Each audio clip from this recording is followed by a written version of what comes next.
In this video, I'm going to show you how to make a picture, a circle, or another shape in Google Slides. Let's launch the Google Chrome web browser. In the top right corner, click on the grid icon. In the drop-down menu, click on Slides. Let's open a blank slide from here. Delete the existing text boxes from here. Now we have to add a picture to the slide. In the title bar, click on Insert. In the drop-down menu, click on Image. In the pop-up menu, click on Upload from Computer. Select your image from storage. Here, our image has been inserted. Click on the image to select it.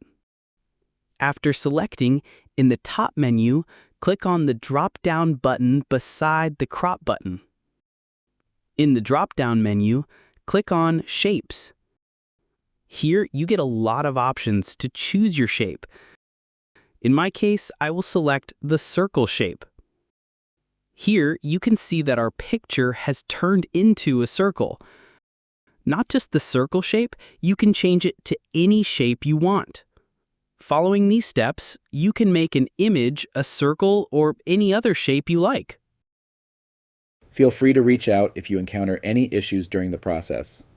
If this video helps you out, please leave a like and subscribe. Comment below if you have any questions. If you need further assistance, consider hiring a professional using the link in this video below.